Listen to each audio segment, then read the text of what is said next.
Hello, 6th graders. This is Miss Mariam, and this is the first online English lesson from MIS. Today we will revise the story structure. Any story must contain an order of the events that happens in it, and this is what we call the story structure. Story structure contains 5 main parts. The first part is the introduction. This is where the writer must introduce the main characters, the setting of the story, which is the place and time, and the main problem that the story handles. Once the writer finishes with the introduction, actions must start to take place. Actions must start to take place in the story, and this is what we call the rising action. So, here, where things starts to happen, where the tension and excitement increase, leading to the climax. So the actions that happens here must lead to the climax, and the climax is where the most important event in the story happens. This is where the drama and tension hits the highest point.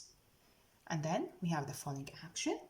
The falling action is where the story starts to slow down and show what happened after the climax, what happened after the drama, after the main event. So falling action contains the results of the climax. And finally, we have the resolution.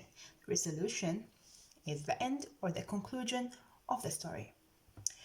I have a story about a boy named Paul. Let us hear it all together. Story Structure Practice 3. The Phone Call. Paul looked out the window and sighed. The driveway was still empty, and it was getting dark. He checked the clock and sighed again, deeper this time. His dad had said that he'd pick him up by 5:30, but it was almost 7, and Paul hadn't heard a word from him. He walked up the stairs to his room and put away his baseball glove. Paul figured that even if his dad did miraculously show, it wouldn't be much fun playing catch in the dark. Paul sat down on the couch and tried to do some of his reading homework, but he couldn't get his dad off his mind. The phone rang at about 8, and Paul let it go to the machine. It was his dad. "Hey, Paul, I'm sorry that I couldn't make it tonight. I had to finish up a big project at work. Maybe we can catch a baseball game this weekend." "Oh, wait, this weekend's no good. How about next weekend?" "That should work, yeah." "You and I are going to the stadium for sure, Polly. I hope all is well." Paul listened to the machine in disgust.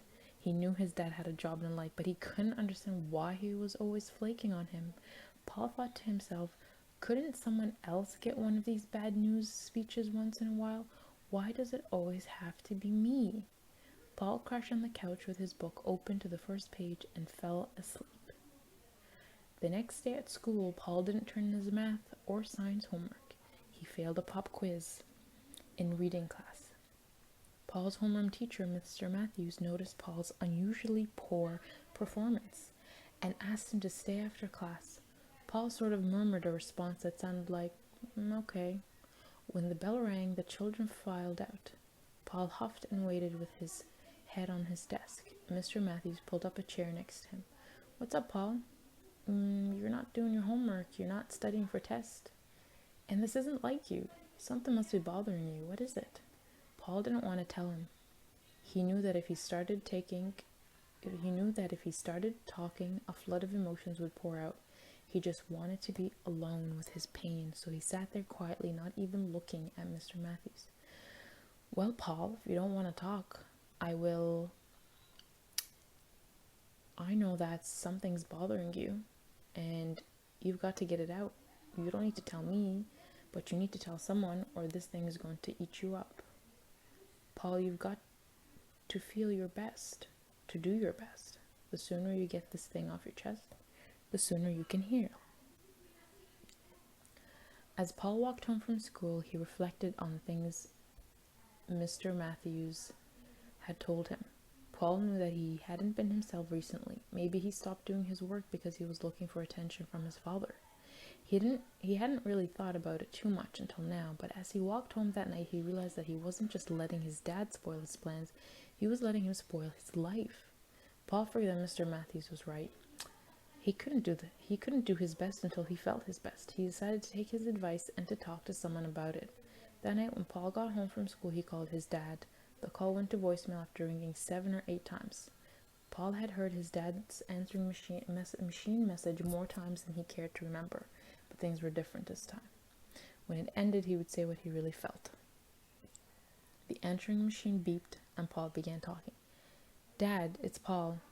I can't go to the stadium with you next weekend. I've got a lot of homework to catch up on. Also, I don't really want to spend another day looking out the window and waiting.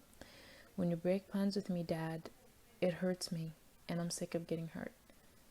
It's not too late to rebuild our relationship, but we're going to have to start small. Maybe you can help me with my homework sometime, or something. I love you, Dad, but that's how I feel."